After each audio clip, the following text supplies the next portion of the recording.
A very good morning to all Emaswati here in the Kingdom of Eswatini, as well as those that are in the diaspora, of course, and our global audience as well. We are aware that we do have a little bit of global audiences that love to follow our show every morning. So good morning to all of you and welcome to the show. We are just 7 days into the year 2026, and you will remember on the 15th of November last year, which is nearly a month ago, when you do your math correctly, we declared at Mandvulo Grand Hall that 2026 is going to be a year of success, a year of prosperity.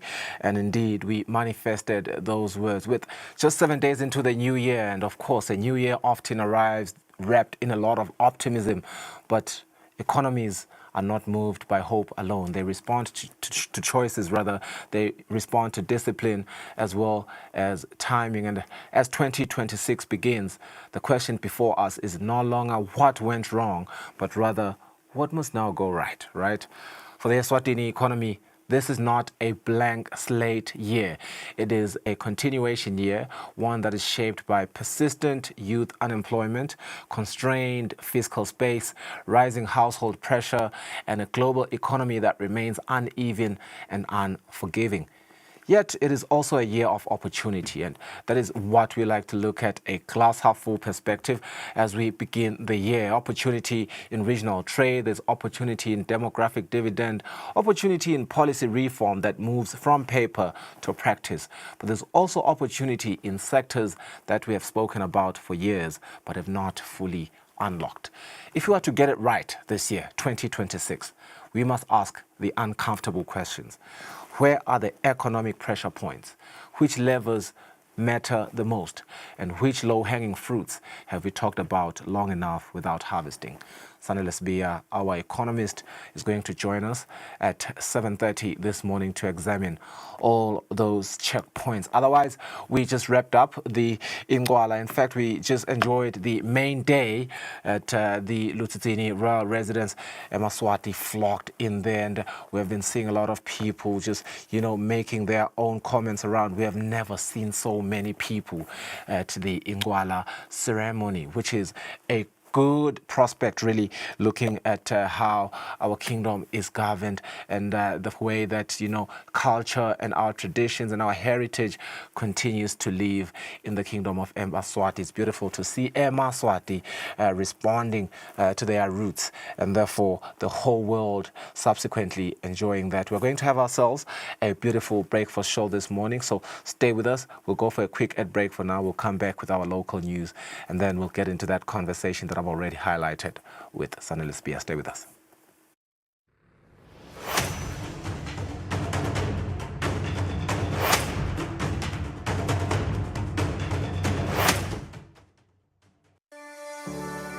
Eswatini TV has signed a code of conduct that is enforced by the Eswatini Communications Commission.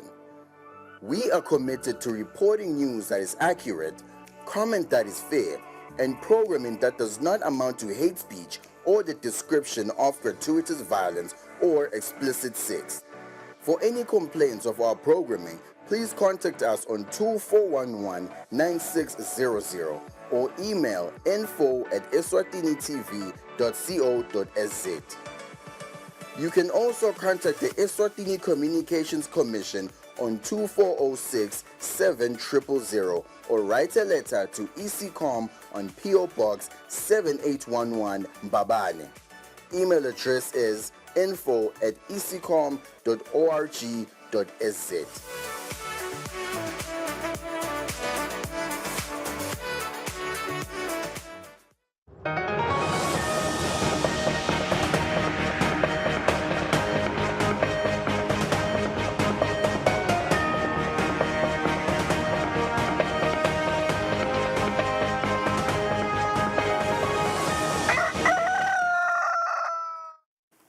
Nebengwazi kamahlokohla ni tsamele umsakato wetitfombe Eswatini TV kanske ni tsabela tindzaba tetfu teSwati kulomzuzu indvuna yelitiko letemphilo umhlonishwa Mduduzi Mathebula setfule libandla lelitawukweluleka yona indvuna ngetindzaba tetemphilo kute live likhone kusimamisa tetemphilo.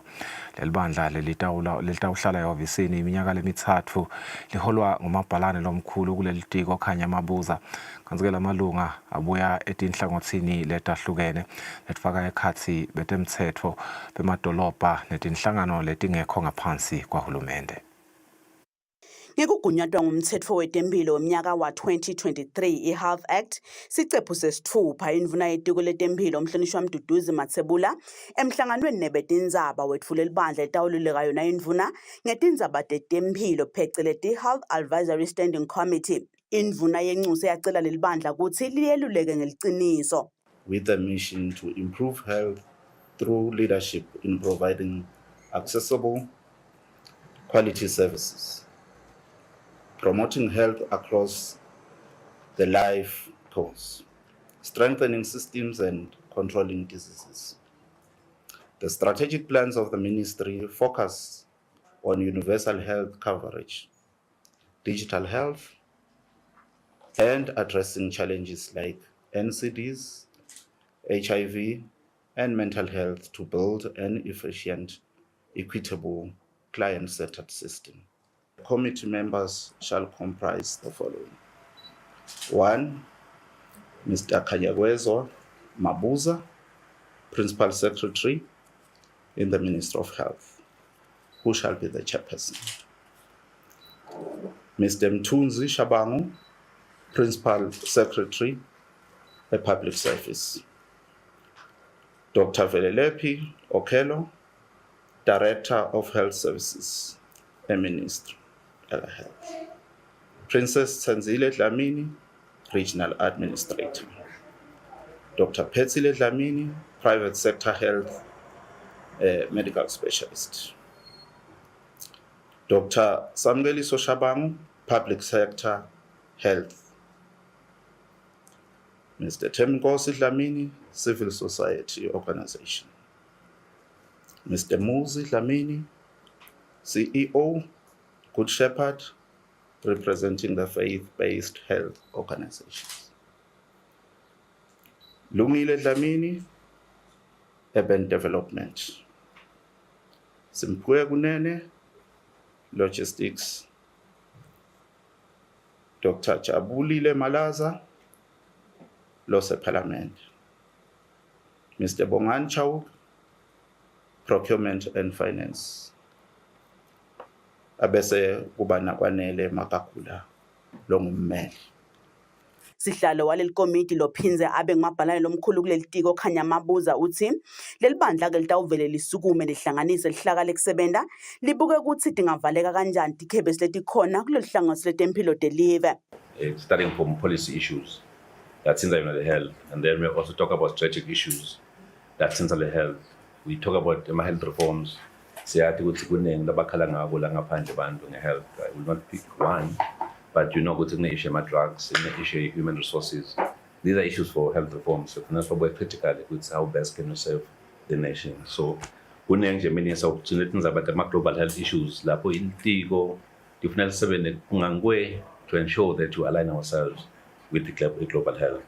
Leli komiti ke litawuhlala ehhovisi iminyaka lemitsatfu kanti lelibandla mhla tinge-21 kweyinyanga lesetulu litawubamba umhlangano wemalanga lamatsatfu lidzingidze emasu ekusimamisa temphilo deliver. Lobikako nguSamgalisiwe Khoza eMbabane.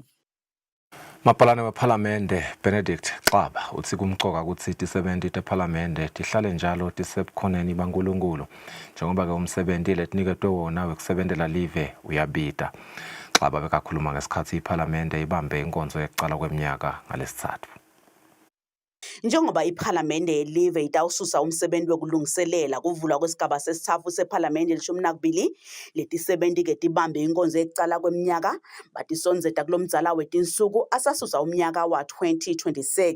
Maphalane wePhalamende Benedict Xaba uthi kumcoka ukuthi letisebenti tihlale ebukhoneni basimakadze nekuthi ke kulomnyaka losetulu ngekugunyatwa ngemakhosi iPhalamende itawusonzela isiveni seMaswati.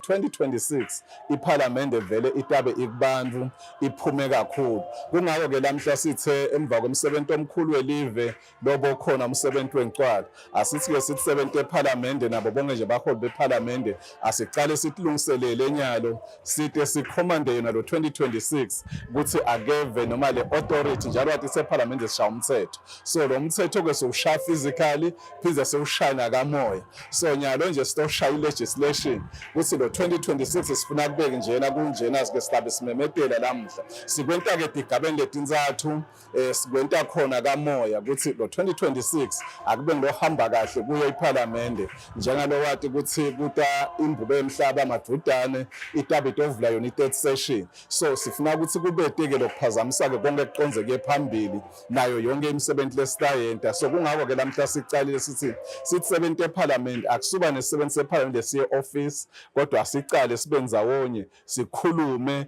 and we speak a word ukuthi uba njani lo 2026 kule nkonzo tisebenta sePhalamende tawuphindze ticushiswe ngetindzaba tekusebentisa kahle imali netindzaba tekuphila engcondvweni ngoba tisebenti letiphila engcondvweni ngito letenta kahle umsebenzi letiniketwe wona lobikako nguSamkalisiwe Khoza ngisePhalamende. Inyuvesi yaseswatini eluhlangothini lwekufundisa ticu letihambisana netempilo kanye netesayensi seyengete ticu letiphakeme letihambisana netidzingo telive netemhlaba. Kanti ke lisekela lemphatsi wale nyuvesi Professor Justice Twala lithi le nyuvesi isebentela kutsi ibe sisombululo emhlabeni kutelicwaningo kanye nekwenta umehluko kuleti tetempilo. Professor Twala bekakhuluma uma kwemukelwa abafunzi labatawucala kufundza kulolu hlangothi lwe-Faculty of Health and Science. Si-Faculty of Sciences Mbabane campus lebuke hlangothi letempilo sinawo vele ima-programs noma inhlelo etintsha lesiticalako ngokubuka ukuthi isimo setempilo laveni sithinga ini lamalanga njengoba shisho nje vice chancellor ukuthi kwanyalo nje sisamele i-approval from ishek ku-program lensha lesitayicala i-Bachelor of Science in Dental Therapy lokusho ukuthi ngilaba lababukele ukuthi kuhlenga ematinyo leni sibona ukuthi sinakile nje ukuthi sebatawu retire abaningi even bo dentists lakhala abakhona ku government system sinakho ukuthi mhlambe one way ngenda ngayo ukuthi si-university singa contributor ukuthi sibe nalama letisebenzi takhona ukuthi mhlambe libe khona ngisho nama clinic basite abantu bakithi bangahambi bangalelitse lephathelene nenzaba yematinyo bese kuze i-program lesicala usaqala i-masters master of public health nayo ke sesicishe sikuma late stages sayisubmit nje very soon ku lat masters university ukuthi iqhubeke i-public health ke bokele ukuvikela nje ukuthi tifo ebantwini ejikelele but ke yona i-reach ngoba ina 6 matrix ma specialties la khona la kuyo batayadina sesi approve wena khona ihamba lama structures but nje vele i-pipeline ifuna ukuthi yendeke vele masinyane bese kuthi ke sinakele okunye ukuthi ngesikhathi se-covid ndachaza batakhumula balalele ukuthi bekunenkinga edibhedlela ukuthi lesibita ukuthi ngima intensive care units noma ICUs lokuthi khona khanze ukuthi abantu bagulela vele ngamadima babancane staff la kangwane noma ke ema health professionals lebeka trained kulolu hlangothi so si-university ke siya responda ukuthi should kwendeke ngelanga kubinza futhi kubuye sigameko njenge-covid ukhanze ukuthi sesiproducele labantu laba-specialists noma ke labalungele kusebenta kulama intensive care units so sine-program nje lekhona nyalo leqala this year kaJanuwari yisha nje itabulonjwa masinyane la faculty i-postgraduate diploma in neonatology lokusho ukuthi nababukeli bamala abancane labagulela kulehlangothi ligula kakhulu edibhedlela ngoba leni sibone ukuthi bamala abancane siyabaluza kakhulu as a country setulu kakhulu lokufa kwabo sesizama ukuthi ke sibamize kahulumende ngokuthi si-channel abatawusebenza abaqeqeshwe vele lolu hlangothi lolo bese khona kanye letako futhi program lokuthiwa i-postgraduate diploma in critical care yona ke labazali lo sebenza ICU nje noma sebenza lakula khona abantu kakhulu nako lokho sikunakile ukuthi akubena labakula abancane nalabadzala sokuthiwa ke postgraduate diploma in critical care nayo iyeda nayo masinyane itabe seyifakwa ukuthi bakhona ukusibonesa bafundzele wona batose baqeqeshwa lo hlangothi lolo akhona ke nama programs mhlambe lengete ngawasho la but letako nawo la respond directly ngibekuse nje usinyalo nje lamalanga kunetindzaba tabo climate change ikhona nje itaki masters tabe ikhuluma climate change nabo environmental health khona la cards sengisho ukuthi ke manenge vele akhona nabo PhDs abasicala masinyane labafuna ukuqhubeka baqhubeke imicanga masters. Impunga umbane Nkosi Ncenge seyigagulwe njengalomunye webaholi labahamba embili labenta umehluko lomkhulu etinhlangothini letahlukene. Umbane Nkosi Ncenge ugagulwe inhlangano i-Global Reputation Forum ngakubambisana ne-Reputation Poll International. Umfana Nkosi uyingcenye yabaholi labalikhulu labafaka ekhatsi tifundiswa kanye nalabenta kahle kakhulu etindzabeni tebuholi labafaka ekhatsi indlovukazi yaseNigeria. Umfana Nkosi nguye-ke yedvana liswati leligaguliwe lanconywa njengalabanye balabaholi labahamba kugcine ekukhutsateni bantfu ngenhlonipho nangekusebenta ngekutetsemba. Umndeni wakaGametse soloku useshacekile kulandzela kwekutsi ngeMsombuluko ekuseni elugongolweni kutfolakala umuzi Gametse lobe sekaneminyaka lengama-52 alele phansi asishile emhlabeni. Basika lesi bathola lo mbiko batholakala kwekuthi sowushonile kodwa naku la bekalele khona kunesikopoti sendotsite isikopoti se-drink Sprite shangathi khonto le beyikhona la khatsi lokukholakala kokuthi unathe yona emva kwekube shangathi kube khona kuhwelisana sokuthi nemphathi wakhe lekamsebentako. Ngenteka-ke lapho kumnakethu ukwatile watibuka kokuthi kuloku lesengidibene nako angisatiboni lokho ukuthi emhlabeni impela ngabe ngiwani ungcono ngitibulale. Ngekucabanga kwami uma kusasa sitawuya le basithi kufanele sifike kusasa eseki utobonakala lokho ukuthi lembulele ngempela yini ushayiwe noma kumbe unasepoison. Inkinga lenkulu dadewethu leyo.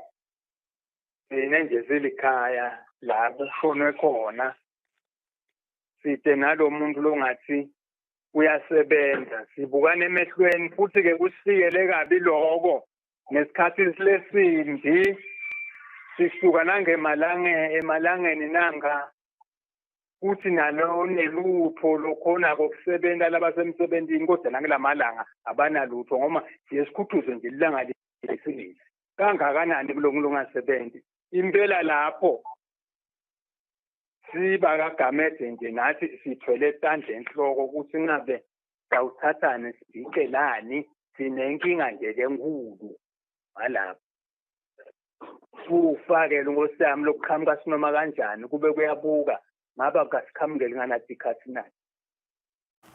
Umsolwa uthe sekabalile ukuthi sewuyiphungile indlala ngemuva kokwebelwa umcashi wakhe imishina lengabita 600,000 emalangeni emaphoyisa athela umhlabathi kuloko kudla. Nomsolwa lonjingela bekathunywe ngumcashi wakhe lobolekisa ngemishina yokugaya emaphepha phecelezi photocopying machine. Le bekathunywe kona-ke ukuthi ayawushintshisa imishina lelikhulu emhlume afike afakele emisha noko-ke umcashi wamangala kakhulu uma sekabuya nale ngu-70 kuphela lemidzala. Lena leyashoda kudele wavela washo ukuthi inyamalele yabhekaphi kwaba ngilapho kusukuma khona luphenyo. Akuphelanga amalanga mangakhi umshina lofana namunye waleyo leyalahleka noma-ke leyalahlekela leyo nkampani yase iyabonakala ithengiswa etinkundleni tekuchumana. Le nkampani yathi ngekubona lokho yabikela emaphoyisa. Umbiko wemaphoyisa uveta ukuthi bemthetho bayilandzelela lendzaba tandla tabuye takhomba njinela njengemsolwa.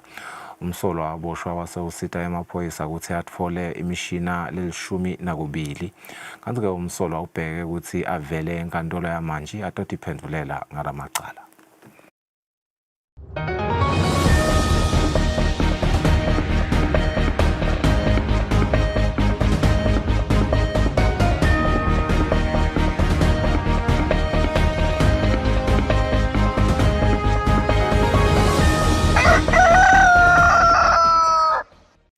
Kutemidlalo baceceshi lababili bemidlalo welibhola lemphebeto lokungibongani kunene kanye naTumelo Makutu bathi badlali labancane balomdlalo bayadzinga kufundziswa kahle ngalomdlalo basakhula kute-ke batawukhona kudlala batfole nematfuba emfundzate kulamanye emave lafana nelive laseMelika. Labaceceshi lababili bebakhuluma ngesikhathi bacecesha abadlali labancane balomdlalo edolobheni eMbabane. Imidlalo kunemathuba lamahle nangabe badlali basheshe banakekela abasebancane bafundziswa ngayo imidlalo lefaka ekhatsi umdlalo libhola lemphebedo ngokusho abaqeqeshi lababili balomdlalo labalolonga abadlali eMbabane Club. Bongani Kunene longumkantshubovu kulomdlalo kanye neTumelo Makutu bathi badlali bakuleli badzinga kunakekeleka abasebancane kungako babone ukuthi balolonge bona badlali abasebancane. Ngikhuluma nje kunebadlali abadlala boMerica nyalo laba njengabo Hayden Lofla lebesisebenza ngabo. So ke nyalo ke ngisemkhankasweni wokuthi sesifuna labanye bo Hayden ukuthi bavele babe baningana kunakucala. And ke futhi umdlalo we-tennis uyadzinga lokuthi uthuthukiswe kakhulu kunakucala ngani ngoba bantwana imidlalo iyabasida. Nangikhuluma nje ngabo Hayden udlala i-Division 1 Tennis Estates. Ngiyona benefit yokuthi umntwana angene adlale umdlalo wemphebedo. Sebakhona nalabanye labakhona khona le states abadlalako labanye njengabo Anele Mayika labathole scholarships ukuthi bakhone ukuthi bahambe bathole university scholarships and they are playing for their universities. Ekumcwa ngoba umfana lomncane nginalo shesha afundziseke shesha ibambe and nakaqale amncane at the age of 5 akhula nayo by the age of 12 lo mfana lo utawugcina sekastar. Ngeminyaka 1995 Telemani Boserena kanye naVelius Williams baqala kudlala lo mdlalo ezingeni elisetulu kanzi Telemani letincane takuleli boDebra kanye naGasilia Kanyamanda bathi nabo bafuna khamba etinyathelweni tabo bodzadze baka Williams. Yeah, I would love to be the best player, like, because in Eswatini there are no many good players, and like Coach Bongani is teaching us a lot. So like first I didn't like tennis, now I like it because now I wanna be like Serena Williams. Coach is always pushing us to push our limits. I'm learning volley, backhand, forehand, and volley and smash. Yona inhlangano engamele libhola lemphebedo kuleli ikhutsata bona abaqeqeshi labaqeqesha lo mdlalo ukuze banake kakhulu badlali abasebancane. Dingetulu kwaleti sihlanu tindzawo lesesiqeqesha abadlali abancane kuleli letfaka ekhatsi Steki, Mhlume, Lobamba Mbabane, Kontshingindra kanye nasenhlangano. Lobikako uLinda Dlamini eMbabane.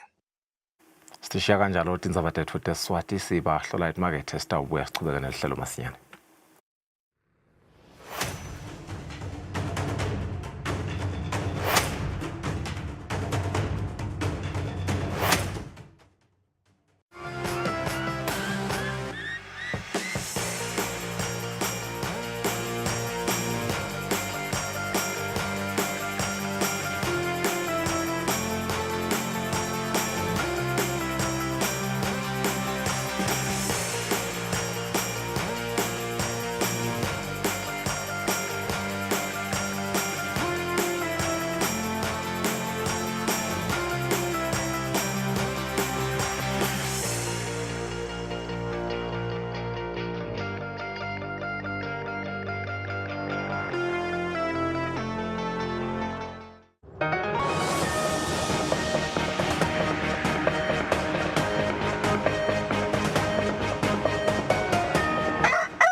Welcome back. We'll look at a quick international outlook before we get into our interview with Sanelus B. European leaders have issued a joint statement on Greenland after the United States president said that the United States needed some semi-autonomous region from a national security standpoint.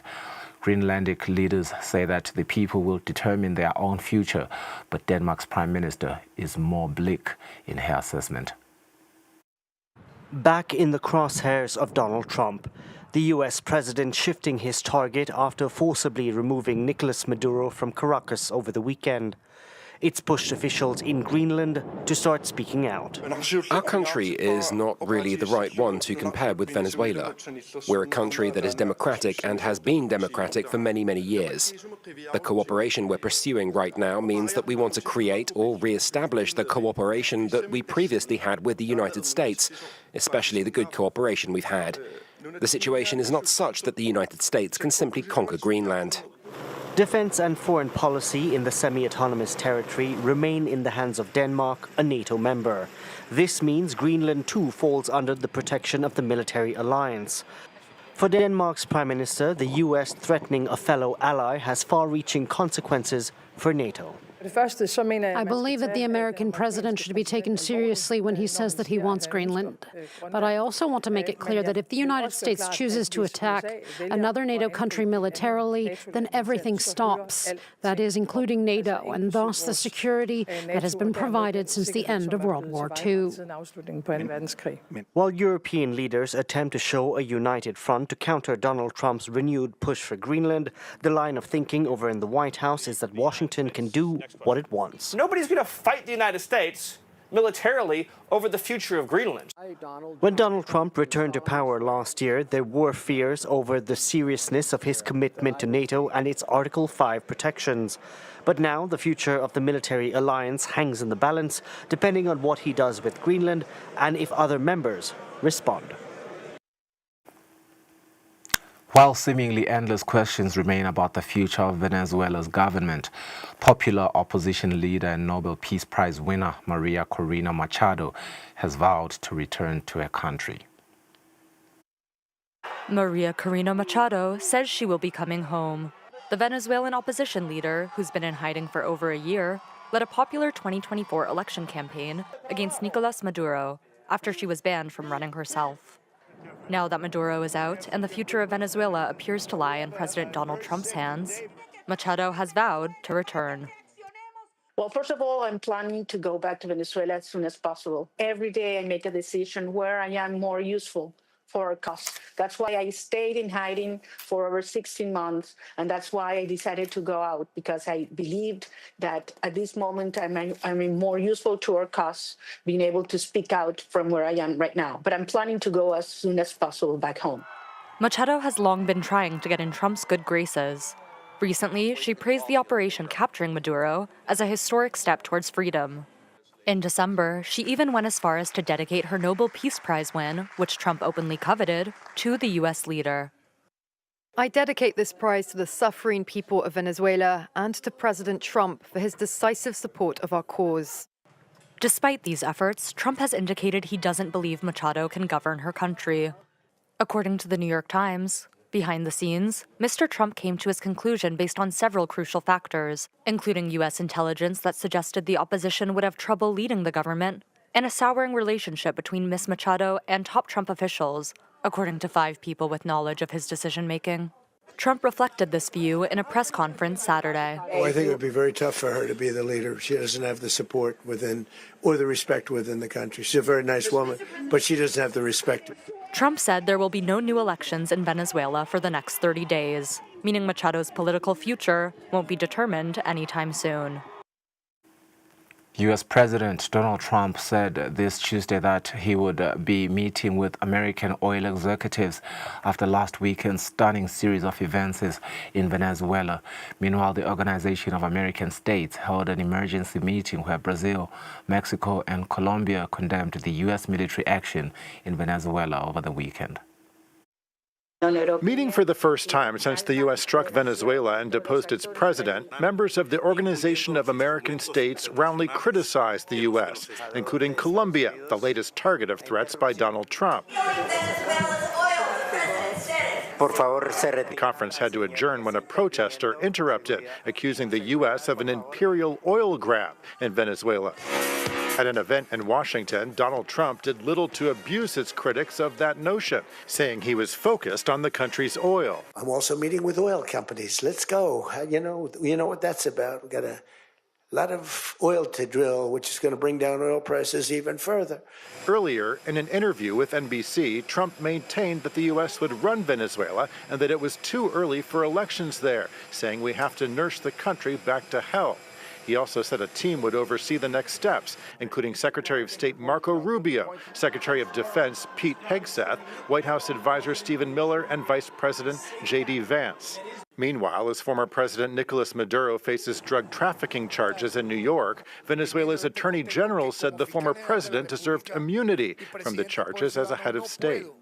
This capture has been totally null and in violation of international law, in violation of the International Covenant on Civil and Political Rights, in violation of the Universal Declaration of Human Rights and the Constitution of the United States itself. And in Cuba, on state TV, the nation announced the names and ranks of the 32 Cuban military and interior ministry personnel killed in Venezuela during the U.S. raid. The death toll, a reflection of Cuba's close ties with Venezuela and a reminder of what Cuba now stands to lose. All right, in Iran, protests that broke out on December 28th over the soaring cost of living look set to continue. Security forces fired tear gas at demonstrators in Tehran's Grand Bazaar on January 6 without giving numbers. Iran's INA news agency said some people were arrested. These protesters in Tehran's Grand Bazaar chanted slogans calling for the fall of the Iranian regime. They were ultimately dispersed when security forces fired tear gas. Since the 28th of December, the demonstrations have spread from Tehran to other areas, particularly in the west of the country. They were initially against the high cost of living, but are now taking aim at the regime itself, as this founder of a group supporting Iran's protesters explained to France 24. Since last Sunday, it started with the bazaar who went on strike and quickly joined by students. But the protests and the pressure inside of Iran, whether it is social or economic, is so high on the population that you have different parts of the population who are right now in the streets. You have all the people who don't find jobs, you have the students, you have the merchants, you have our parents, our grandparents. All the people have joined in a common call to end the regime. Iranian authorities have announced they will give a monthly allowance to every citizen in the country in a bid to alleviate economic pressure. But for some Iranians, it's not enough. Any kind of support scheme is certainly necessary and essential under these economic conditions, but unfortunately, runaway inflation is far ahead of the support plans. The government says it has heard the concerns of protesters, but has stepped up a crackdown on what it calls rioters. According to Norway-based NGO Iran Human Rights, security forces have killed dozens of demonstrators, including several minors. Iranian authorities say clashes have also claimed the lives of members of the security forces, including a policeman who was shot dead on Tuesday. US President Donald Trump has warned Iranian authorities against killing peaceful protesters, threatening that the US would intervene. All right, we'll go for an ad break now. We talk to Sanlas B, our economist, when we return.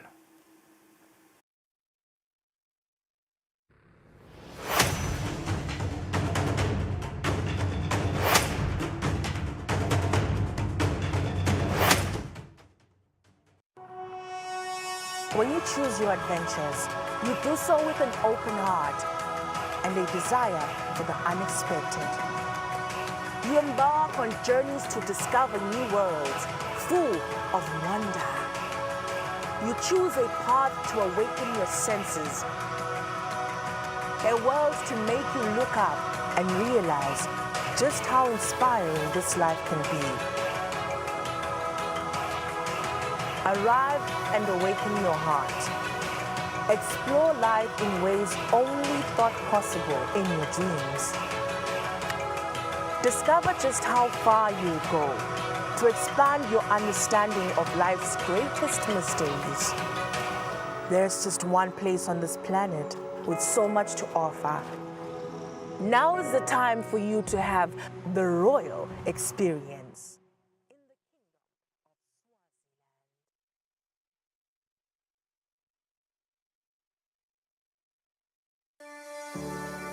Eswatini TV has signed a code of conduct that is enforced by the Eswatini Communications Commission. We are committed to reporting news that is accurate, comment that is fair, and programming that does not amount to hate speech or the description of gratuitous violence or explicit sex. For any complaints of our programming, please contact us on 2411-9600 or email info@eswatinitv.co.sz. You can also contact the Eswatini Communications Commission on 2406 7000 or write a letter to ECCOM on PO Box 7811 Mbabane. Email address is info@ecom.org.sz.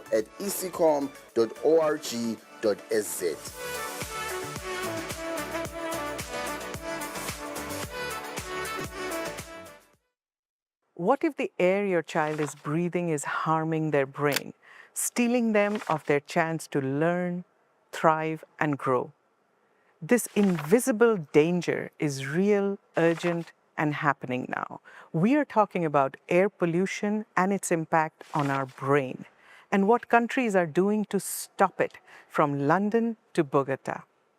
New studies have emerged linking air pollution to dementia, anxiety, and depression, affecting your brain and mental health. We are talking to Dr. Maria Neira today.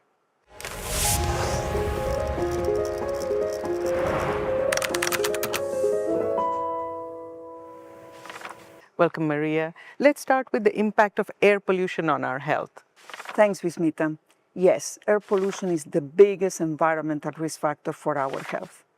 Every year we have 7 million deaths caused by exposure to air pollution. This is a horrible number. Let me give you another figure. 9 out of 10 people in the world is breathing air which quality is not aligned with the recommendations, the guidelines of the World Health Organization. Those little teeny particles in the polluted air, they can go very deep in our lungs, and they can affect as well our brain. But air pollution is not just affecting our lungs and our brain, it's affecting as well the rest of our body, responsible for stroke, cardiovascular diseases, asthma, and even lung cancer. So Maria, you talked about the teeny particles, the PM2.5 and PM10 that we've all heard about, right? But it's not just that, it's also the gases, the carbon monoxide, ozone, etc., right? I remember when we were in New Delhi, our child, my daughter was very young at that time, we worried about her lung health, but we also worried about her cognitive development in that kind of air pollution. Can you elaborate on the impact of air pollution on children's health? Let me give you an example. When you are pregnant, if you are exposed to high level of pollution, then you might be at risk of low birth weight, premature birth, and even problems on the development of the fetus. As a child, this child exposed to high levels of pollution will have difficulties and more likely to develop asthma, for instance, and later in life, chronic health issues. In addition to that, children are obviously more at risk. First, because they are on development, their little lungs and their body is developing. And then they breathe faster than we do, so they take more quantity of air for their size, and they play outside, so they will have more exposure, and they cannot control the exposure. So it's our responsibility to protect them and make sure that the health of our children is developed in a healthy environment. So Maria, if 9 out of 10 people are breathing polluted air, how can we protect our health? We definitely have some individual measures we can take. We can reduce exposure by avoiding maybe the most trafficked roads or the most congested areas in the city where you live, or avoiding to practice sport or walking in those very polluted places. Or even at home, looking at the fuels you use for cooking and making sure that you use the cleanest possible ones. However, those are individual choices, and you are not always able to take those choices. So it's more a question of governments taking very bold legislation, measures, and interventions to protect all of us. So Maria, we know that this feels overwhelming, right? Feels like, what can individuals do? Can you give us examples of cities or countries where this has been turned around and air pollution has been reduced drastically?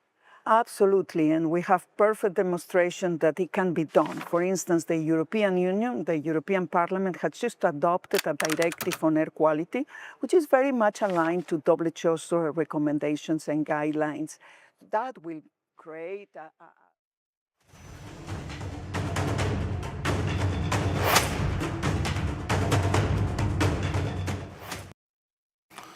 Okay, let's unpack the 2026 economic outlook now with a sharp focus on priorities, remedies, as well as realistic pathways forward.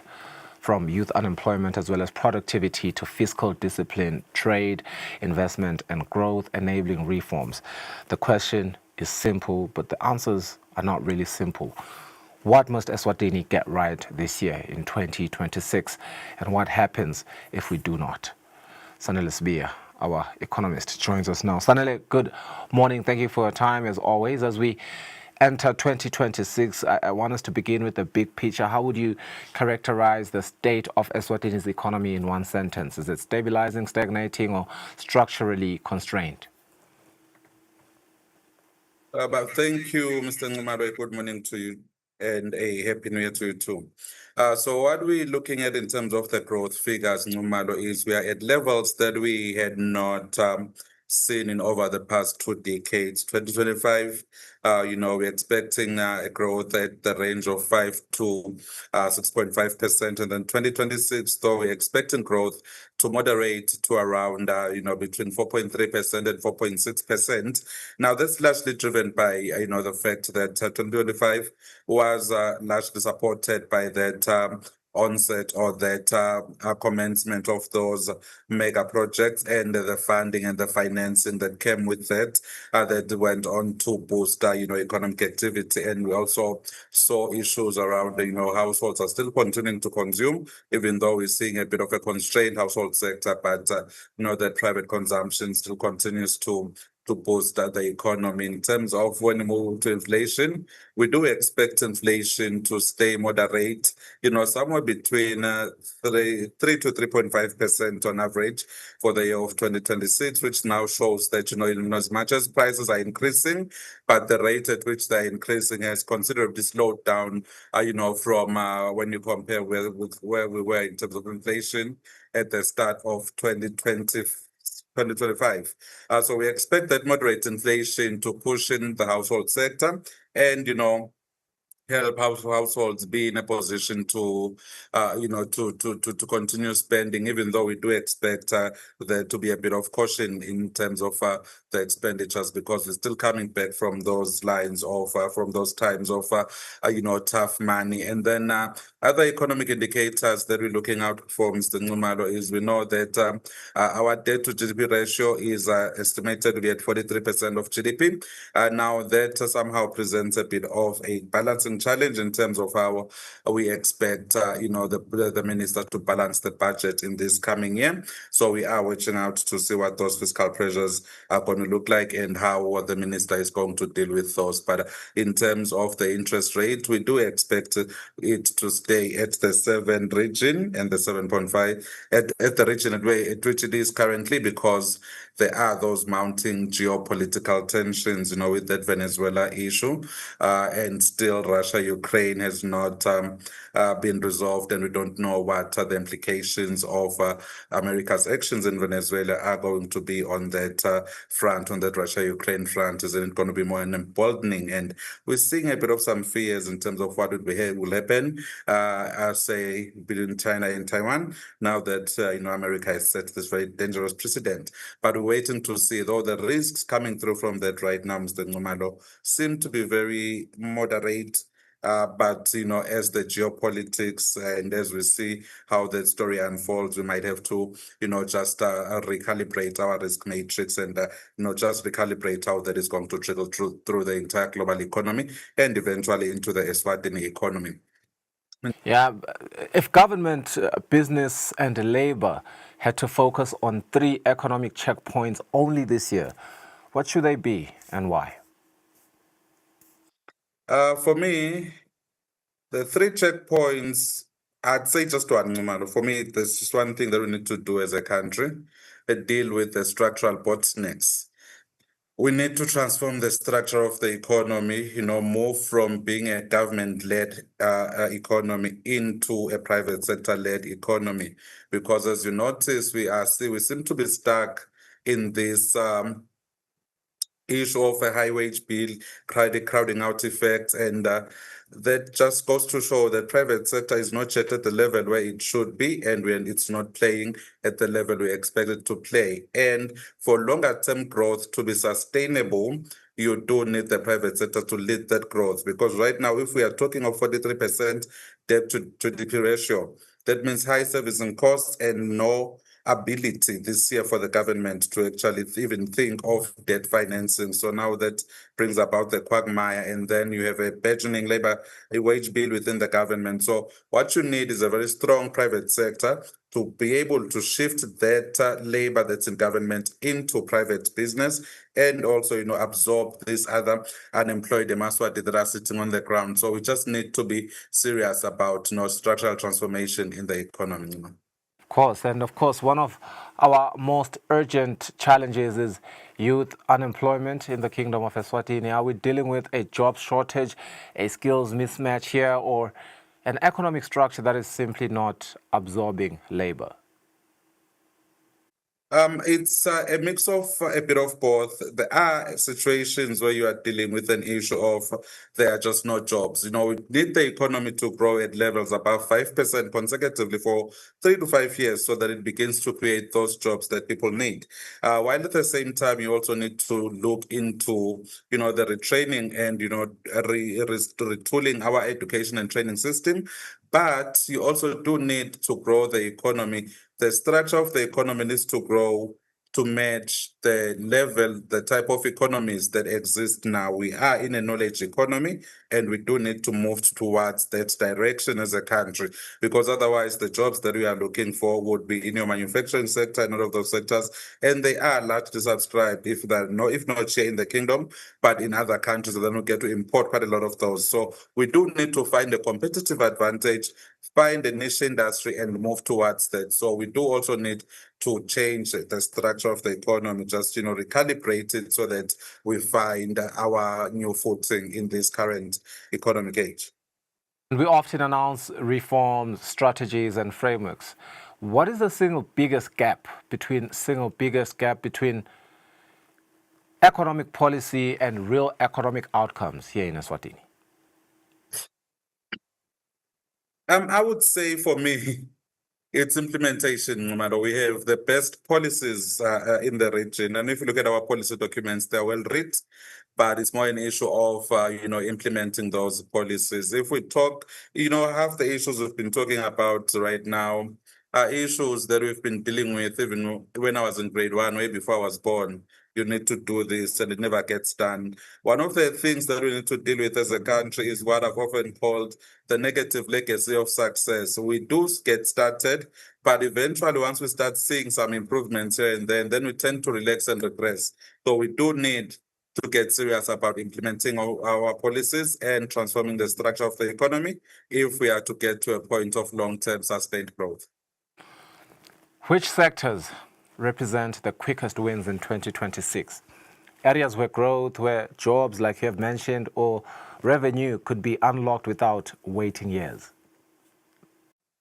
So, when you're talking quick wins, it's always agriculture, Mr. Nxumalo. You have learned if you can get the capital equipment that's needed there, you'd be harvesting and starting to roll in the money within, say, 3 to 6 months. And then you also have manufacturing. We have the skill base for that, but what we need to do is identify and support that manufacturing sector, be it in agro-processing, be it the textile sector, and be it those, other artisanal type of manufacturing products. So that's where we need to focus on as a country, where we can get those quick wins, while at the same time we need to not overlook the fact that ICT is the sector that's now generating the iron jobs that we need, and we also do need to focus into that sector because it plays a dual role, Mr. Nxumalo. It's one of those sectors that can give you quick wins right now, depending on how fast we can develop a product and put it on the market, or also even in terms of the economic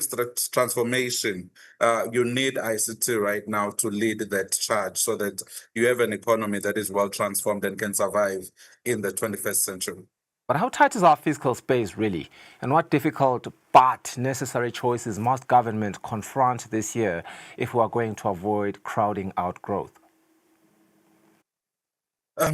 So for me, Mr. Nxumalo, what I'm looking at in terms of the fiscal space, but let me just say this, because I'm not within government, I may not necessarily have the right figures, but when you're looking in terms of what's going to happen next year, but when you're looking at our debt to GDP ratio, we're already sitting at 43%, Mr. Nxumalo. So what it means is right now, government cannot borrow comfortably because we've always been trying to maintain our debt to GDP ratio below 40%. But right now we're at 43%. And if you're looking at the fact that SACCO receipts remain subdued this year, so we are expecting yet another budget deficit that's going to be around the region of above 2% even this year. And what that means is, Mr. Nxumalo, we are continuing to accumulate debt servicing cost. We already know that our interest payments alone per annum last year were sitting at 2 billion.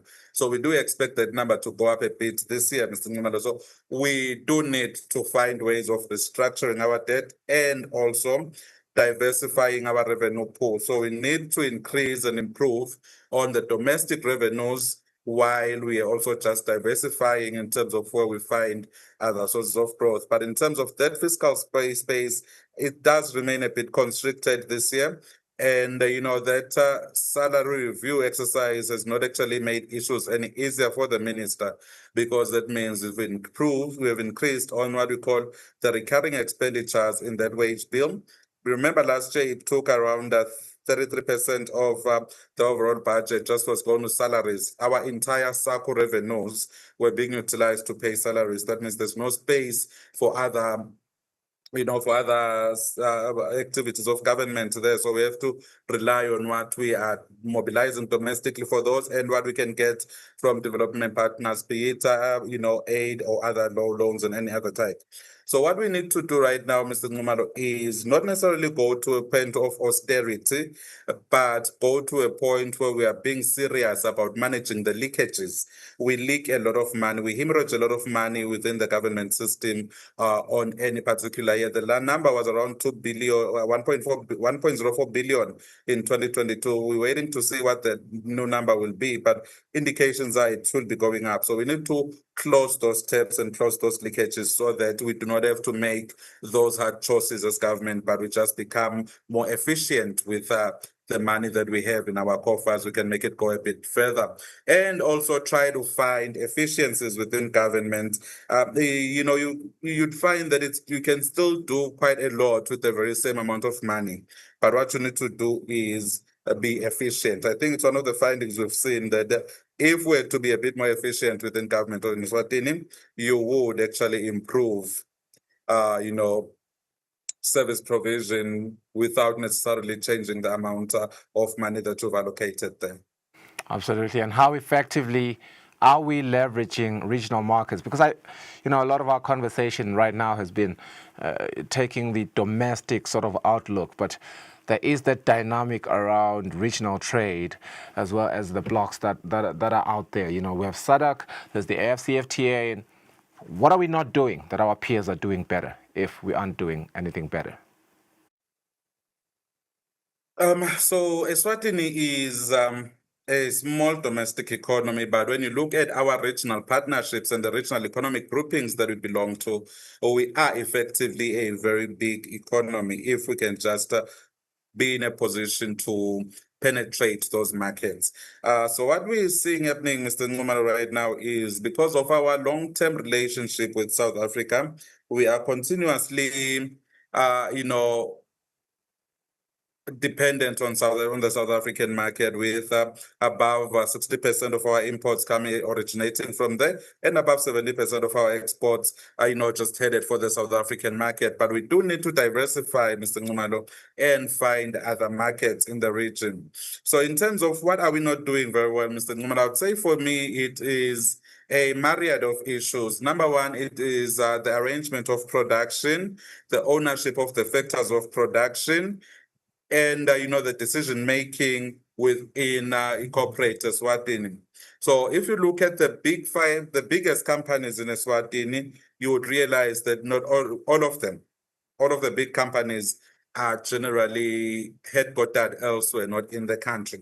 So we really have no control of how we can push, for new markets until and unless there's a corporate decision within those markets to push for new markets, and how we can then play around with the rules of origin to ensure that the product is recognized as a product of Eswatini, even when you find that there are other places in the global value chain where you find there is a bit of value addition on what we are putting out.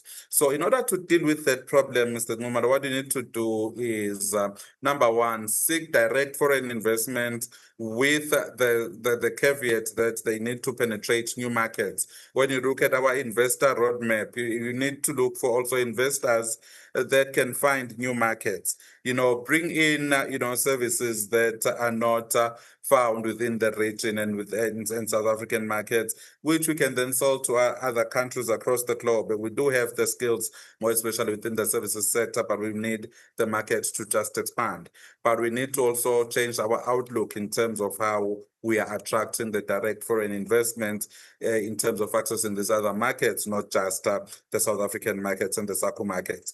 And, another thing that we need to do, Mr. Numalo, is support our SMEs to a point where they are export ready, support local businesses to a point where they are export ready, because those are the businesses that would make the decisions based on what Eswatini has to offer and look for other market opportunities based on the fact that they are Eswatini companies, and then they can just try to follow those trade relations that the country has built. And if you look at that export guarantee scheme, Mr. Numalo, it remains there, but not a lot of companies can access it. So we need to work on those structural constraints as well and find ways of supporting local enterprises to grow to a level where they can be export ready. I mean, we can have an export promotion scheme, not an export guarantee scheme, where you find government can invest in those companies that are getting ready for exports. And I've seen NIDIC,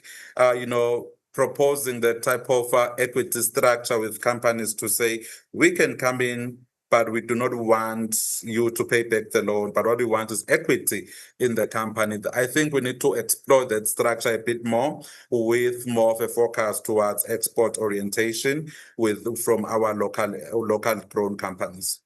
Yeah, I mean, in the beginning you mentioned that if we want to really transform our economy, we need to put the private sector in the front seat, if you will allow me to be metaphoric there.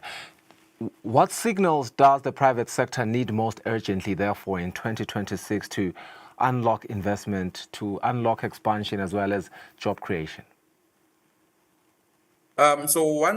The private sector needs, we know government is the biggest purchaser in Eswatini. So what the private sector needs is government to, number one, pay on time.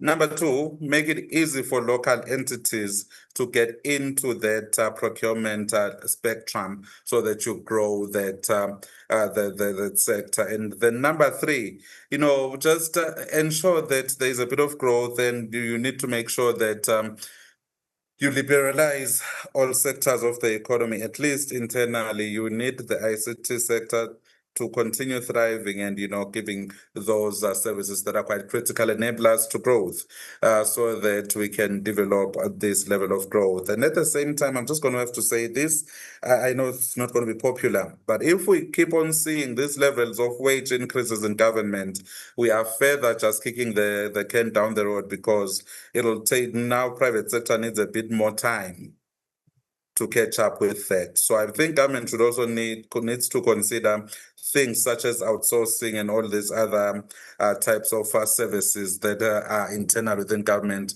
those that can be outsourced.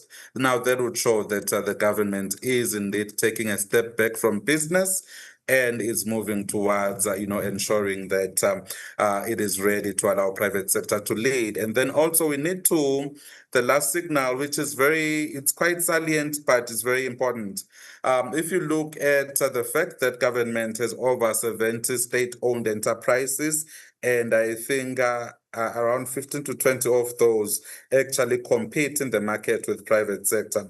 So that's where government needs to have a clear a clear operating strategy. How do those government companies operate within the market? Are they operating in a level that allows them to compete with, private sector, or they are competing with private sector, but being subsidized by taxpayers' monies? So we need to make sure that we take our parastatals, put them out there, and they just compete at an equal footing with all other private sector companies. Now, that would show that government is standing ready to allow, private sector to take the lead and, do the innovation and, lead economic transformation in the kingdom. Thank you, Mr. Spear. Thank you for your time. Thank you to our viewers as well for staying with us. Unfortunately, we've run out of time. Our program ends here today. Enjoy the rest of your day. Goodbye. See you tomorrow.